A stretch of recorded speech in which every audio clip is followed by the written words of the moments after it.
안녕하세요. 마틀다입니다. 오늘도 이어서 하느님이시요 사람이신 그리스도의 시 읽어드리겠습니다. 공생활 둘째 해 85장 예수께서 산적들에게 말씀하신다. 일행이 계곡 속으로 점점 더 깊숙이 들어가는 동안 주님은 이렇게 말씀하신다. 우리가 가는 곳에서 너희들에게 말을 할 작정이다. 계곡은 돌이 많고 좁은 어려운 길로 해서 산을 공격하는데 길이 올라가다가는 다시 내려가기도 하면서 지평선이 안 보이다가 다시 보이곤 한다. 마침내 베드로의 말 맞다나 염소나 편하게 느낄 것 같은 아주 가파른 내리바지로 해서 일행은 깊은 골짜기에 이르러 물이 많은 샘 곁에서 쉬면서 식사를 한다. 다른 사람들도 풀밭과 작은 숲 사이에 흩어져서 예수와 사도들이 하는 것처럼 식사를 한다. 이곳은 기분 좋은 풀밭과 물이 있고 바람이 막혀 아늑하기 때문에 사람들이 머무르는 곳이다.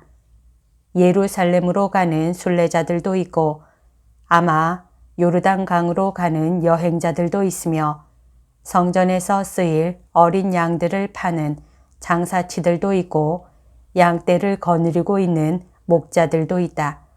어떤 사람들은 말이나 나귀를 타고 여행하지만 대부분은 걸어서 가는 사람들이다. 대단한 축제 기분인 혼인 행렬까지도 하나 온다. 겨우 어린아이 티를 면한 신부를 감싸고 있는 베일 밑으로는 금이 반짝인다.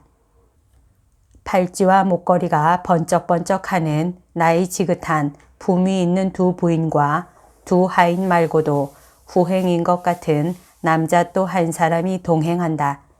그들은 작은 장식, 술과 방울을 단 나귀들을 타고 왔는데 사람들의 눈길이 어린 신부를 범하는 것을 두려워하기라도 하는 듯이 구석진 곳으로 피해가서 음식을 먹는다.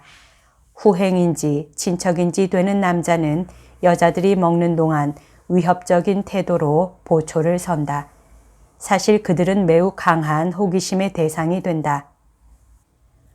그리고 소금이나 칼이나 초 한 방울을 얻거나 빌리러 간다는 핑계로 이 사람 또는 저 사람을 찾아가서 신부가 알려진 처녀인지 어디로 가는지 그 밖에 그와 비슷한 많은 일을 알려고 하는 사람이 언제나 있다.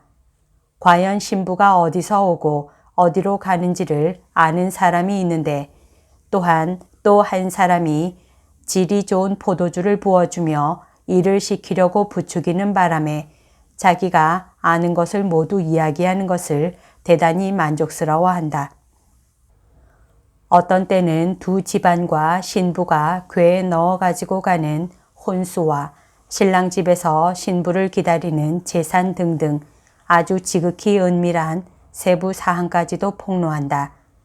이렇게 해서 신부는 요바의 부유한 상인의 딸이고 예루살렘의 부유한 상인의 아들에게 시집을 가며 신랑은 신부의 도착이 임박하였으므로 신혼살림을 할 집을 꾸미려고 신부보다 먼저 갔고 신부와 동행하는 신랑의 친구도 금강석과 진주를 가공하는 상인 아브라함의 아들이고 신랑은 금은 세공사이며 신부의 아버지는 양철, 직물, 양탄자, 커튼 등을 취급하는 상인이라는 것을 알게 되었다.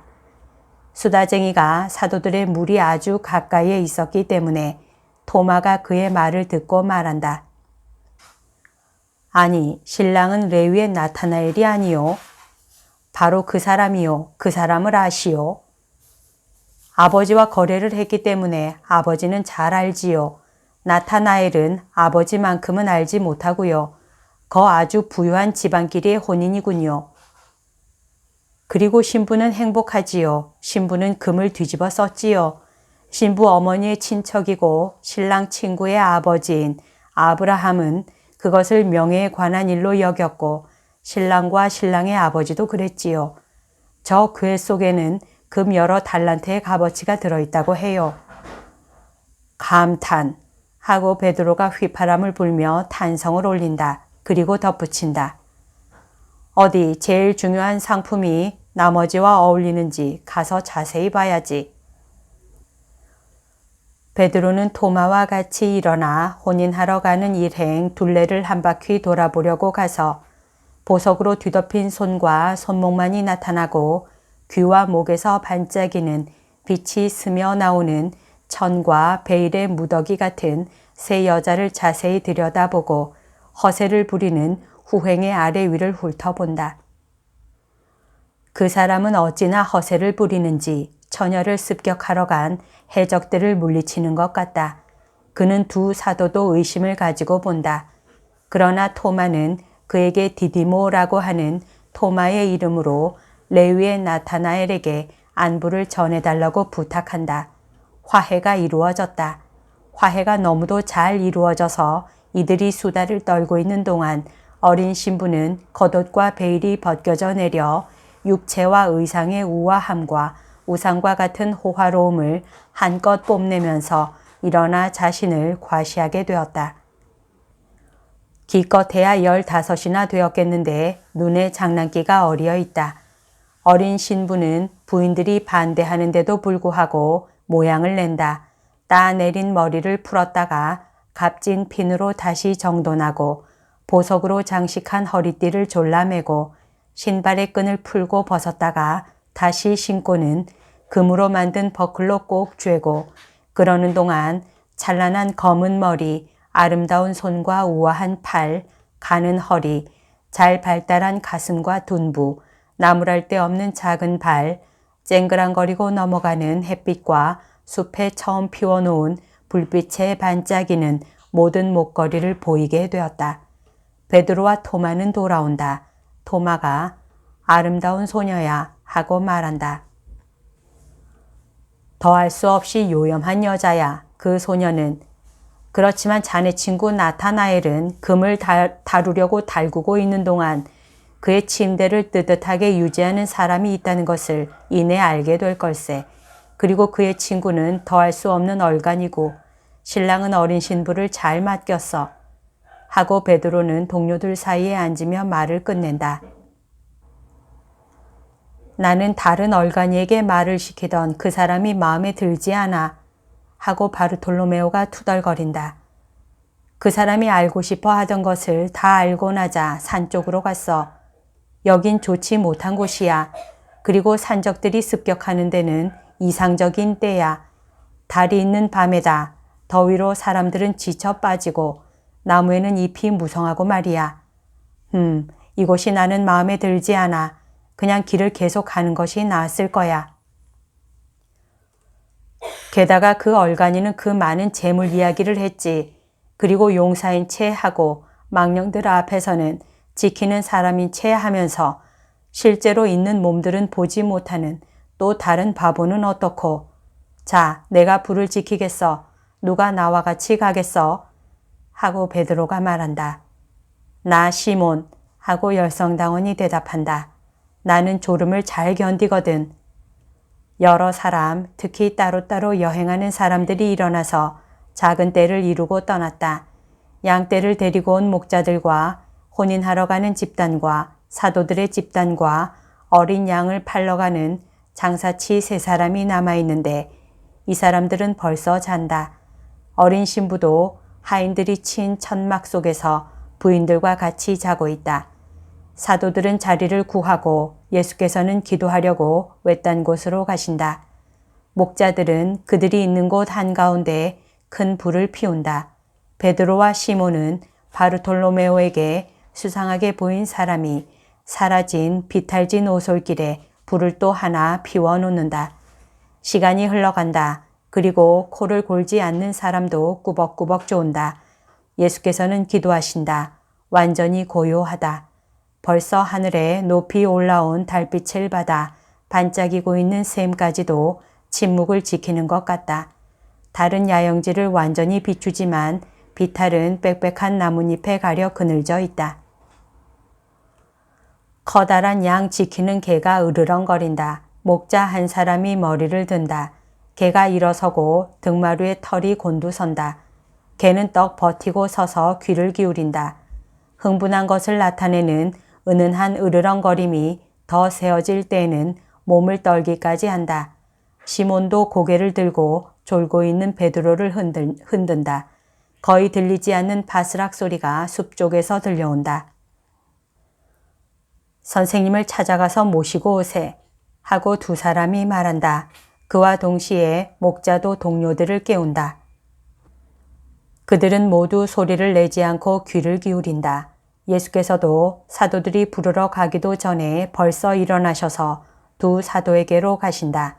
그들은 동료들 곁으로 모인다. 그러니까 목자들 가까이에 모인 셈인데 그들의 개는 흥분한 표를 점점 더 뚜렷하게 나타낸다. 자는 사람들을 모두 불러서 소리내지 말고 이리로 오라고 일러라. 특히 여자들과 하인들에게 궤들을 가지고 오라고 일러라. 다만 산적들이 있는 모양이라고 그들에게 말하여라. 그러나 여자들에게는 말하지 말고 모든 남자에게 말하여라. 사도들은 선생님께 순종하려고 사방으로 흩어지고 예수께서는 목자들에게 불에 나무를 많이 집어넣어 불꽃이 크게 일어나게 하시오 하고 말씀하신다. 목자들도 시키는 대로 한다.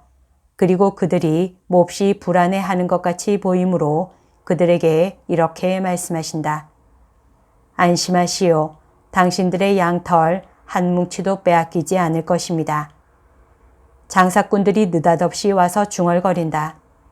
아이고, 우리가 장사해서 남긴 돈을. 그리고 세상에서 도둑질을 없애주지 못하는 로마와 유다인 통치자들에 대한 비난을 늘어놓는다. 두려워 마시오. 당신들은 동전 한 푼 잃지 않을 것입니다. 하고 예수께서 그들의 용기를 돋우어 주시려고 말씀하신다. 여자들은 그 용감한 후행이 겁을 집어먹고 벌벌 떨면서 이젠 죽었어요. 산적들의 손에 죽었어요. 하고 겁을 주었기 때문에 겁을 집어먹고 울면서 온다. 안심하시오. 당신들을 슬쩍 건드리지도 않을 것이고 바라보지도 않을 것입니다. 하고 예수께서 그들의 기운을 돋우어 주시려고 말씀하시고 그들을 겁을 집어먹은 사람들과 짐승들의 작은 떼 한가운데로 인도하신다. 나귀들이 울고 개가 으르렁거리고 양들이 매매하고 여자들은 흐느끼고 남자들은 저주를 퍼붓고 여자들보다도 더 기운이 빠졌다. 그것은 심한 공포로 생긴 귀에 거슬린 소리였다. 예수께서는 아무 일도 없는 듯이 태어나시다. 이렇게 소란스러운 가운데 이제는 숲을 속에 바스락 소리가 들리지 않게 되었다. 그러나 숲속에 가까이 오는 산적들이 있다는 것은 나뭇가지를 꺾는 소리와 돌들이 굴러 내려가는 소리로 알 수 있다. 조용하시오 하고 예수께서 명하신다. 그런데 어떻게나 엄하게 명하시는지 조용해졌다. 예수께서는 그 자리를 뜨셔서 숲을 향하여 야영지 끝으로 가신다. 그러고는 숲으로 몸을 돌리시고 말씀을 시작하신다. 황금에 대한 저주받은 욕구는 사람들을 천한 감정으로 끌어갑니다. 사람은 다른 어느 것보다도 황금으로 자기의 정체를 드러냅니다. 저 금속이 사람을 홀리는 그 쓸데없는 광채로 얼마나 많은 악의 씨를 뿌리는지 보시오. 나는 지옥의 공기가 같은 빛깔을 가지고 있다고 믿습니다. 그만큼 사람이 죄인이 된 뒤로부터 황금은 지옥의 성질을 가지고 있습니다. 조물주께서는 당신의 뜻으로 만드신 땅이라는 이 거대한 청금석 속에 남겨두셔서 그 염들과 더불어 사람에게 유익하게 되고 성전을 꾸미는 데 쓰이게 하셨습니다. 그러나 사탄은 하와의 눈에 입맞춤하고 사람의 자아를 괴롭혀 죄 없는 그 금속에 해로운 맛을 붙여주었습니다. 그래서 그때부터 황금 때문에 사람을 죽이고 죄를 짓고 합니다. 황금으로 인하여 여자들이 요염하게 되고 육체의 죄에 끌려갑니다. 황금으로 인해서 사람은 도둑이 되고 횡령자, 살인자가 되고 이웃에 대해서 무자비한 사람이 되고 자기 영혼에 대해 냉혹하게 되어서 덧없는 물건에 전념하느라고 영혼의 참다운 유산을 빼앗고 죽을 때에는 버려야 할 번쩍거리는 비늘 같은 것 몇 조각을 영혼에게 주기 위해 그에게서 영원한 보물을 빼앗아 갑니다. 황금 때문에 다소간 가볍게 또는 다소간 중하게 죄를 짓는 당신들이 죄를 지으면 지을수록 당신들의 어머니와 선생님들이 당신들에게 가르친 것, 즉 세상에서 사는 동안에 행한 것에 대해서 상과 벌이 있다는 것을 더 비웃는 당신들은 도대체 그 죄 때문에 하느님의 보호와 영원한 생명과 기쁨을 잃고 마음 가득히 가책과 저주를 가지게 되고 공포를, 사람들의 벌에 대한 공포를 부수품으로 가지게 될 터인데 그것은 당신이 가져야 하겠는데 가지지 않은 공포, 하느님의 벌에 대한 거룩한 두려움에 비하면 아무것도 아니라는 것을 생각하지 못합니까? 당신들은 당신들의 비행이 중죄와 합쳐지면 그 때문에 무서운 최후를 맞게 될 수도 있다는 것을 생각하지 못합니까? 또 당신들이 황금 때문에 저지른 잘못이 피를 흘리게 하지는 않았더라도 인색함으로 인해서 굶주리는 사람들에게 도움을 주기를 거부하고 지위와 돈을 훔치고 인색으로 인하여 저울 눈을 속임으로써 이웃에 대해 가져야 할 사랑과 존경의 계율을 업신여겼으므로 영원하기 때문에 더 무서운 최후를 맞을 수 있다는 것을 생각하지 않습니까? 그렇습니다. 당신들은 그것을 생각하지 않습니다. 당신들은 이렇게 말합니다. 그건 어리석은 생각들이야. 나는 그 생각들을 무거운 내 황금으로 으깨버렸어. 그래서 그것들이 이젠 죽었어 하고. 그러나 그것은 어리석은 생각이 아니고 진리입니다. 내가 죽고 나면 모든 것이 끝장이야 하고 말하지 마시오. 아닙니다. 오히려 모든 것이 시작됩니다. 내세는 당신들이 상상하는 것과 같이 생각도 없고 세상에서 살았을 때 한 것에 대한 기억도 없고 하느님께 대한 갈망도 없는 시면이 아닙니다. 그것은 구세주에 의한 해방을 기다리는 일시적 중단일 것입니다. 내세는 의인들에게는 복된 기다림이고 속죄할 것이 있는 사람들에게는 참을성 있는 기다림이고 지옥에 떨어진 사람들에게는 소름 끼치는 기다림입니다. 첫 번째 사람들은 고성소에서 기다리고 두 번째 사람들은 연옥에서 기다리고 마지막 사람들은 지옥에서 기다릴 것입니다. 그리고 첫 번째 사람들에게는 구세주를 따라 하늘에 들어감과 동시에 기다림이 끝날 것이고 두 번째 사람들에게는 그 시간 후에는 기다림이 희망으로 인하여 격려를 받을 터이지만 마지막 사람들에게 있어서는 그들의 영원한 저주에 무서운 확실성을 어둡게 할 것입니다. 죄 짓는 당신들, 이것을 생각하시오. 뉘우치는데 너무 늦었다는 일은 절대로 없습니다. 당신들에 대해 하늘에서 쓰고 있는 판결을 참된 뉘우침으로 바꾸어 놓으시오. 죽은 사람의 영혼이 머무는 저승이 당신들에게는 지옥이 되지 않고 속죄하는 기다림이 되게 당신들의 의지 덕택으로 적어도 그것이라도 되게 하시오. 어두움이 아니라 어스름이 되게, 애를 끓는 듯한 괴로움이 아니라 향수가 되게, 절망이 아니라 희망이 되게 하시오. 자, 하느님과 싸우려고 하지 마시오. 하느님은 강하신 분이시고 인자하신 분이십니다. 당신들의 부모의 이름을 업신여기지 마시오. 이 셈의 탄식을 들으시오. 당신들이 살인자라는 것을 알고 당신 어머니들의 가슴을 찢어 놓은 탄식과 같은 탄식을, 이 계곡에 부는 바람의 탄식을 들으시오. 이 탄식은 위협하고 저주하는 것 같습니다. 당신들의 아버지가 당신들의 행실을 저주하는 것과 같이 가책이 어떻게 당신들의 마음에서 부르짖고 있는지 들으시오.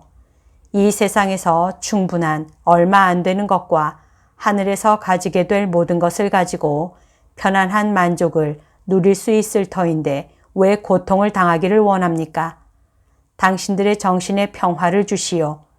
맹수에게서처럼 당신들에게 최악의 것을 두려워하고 또 두려워해야 하는 사람들에게 평화를 주시오. 불쌍하고 불행한 사람들인 당신 자신들에게 평화를 주시오. 눈을 들어 하늘을 쳐다보고 당신들의 입에서 독이 든 음식을 뱉어버리고 형제들의 피가 철철 흐르는 당신들의 손을 깨끗이 씻고 당신들의 마음을 깨끗하게 하시오. 나는 당신들을 믿습니다. 그렇기 때문에 당신들에게 말하는 것입니다.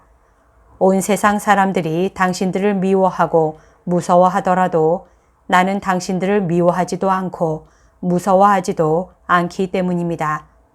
오히려 나는 당신들에게 손을 내밀기만 하고 이렇게 말합니다. 일어나 오시오. 사람들 가운데에서 다시 온순한 사람이 되고 사람들 가운데에서 다시 사람이 되시오 하고 나는 당신들을 조금도 무서워하지 않기 때문에 이제 나는 이 사람들 모두에게 이렇게 말하겠습니다. 가엾은 형제들에 대해서 원한을 가지지 말고 가서 쉬시오. 그 형제들을 위해 기도하시오. 나는 여기 남아서 그 사람들을 사랑의 눈길로 보겠습니다. 그리고 장담하지만 이제 아무 일도 없을 것입니다. 왜냐하면 사랑은 난폭한 사람들을 누그러뜨리고 갈망하는 사람들을 만족시키기 때문입니다. 세상의 참된 힘인 사랑은 찬미받기 바랍니다. 알려지지 않고 능력 있는 힘, 하느님이신 힘입니다 하고 그리고 야영하는 모든 사람을 향하여 돌아서시며 말씀하신다. 자, 안심하시오. 여기에는 이제 악당들은 없고 무서워하는 사람들, 우는 사람들이 있습니다. 우는 사람은 해치지 않습니다. 제발 저 사람들이 지금의 상태대로 계속 있었으면 좋겠습니다. 그것은 그들의 구속일 것입니다. 여기까지가 오늘 들려드릴 내용입니다. 오늘도 하느님의 뜻 안에서 서로 사랑하는 하루 보냅시다. 사랑합니다. 축복합니다.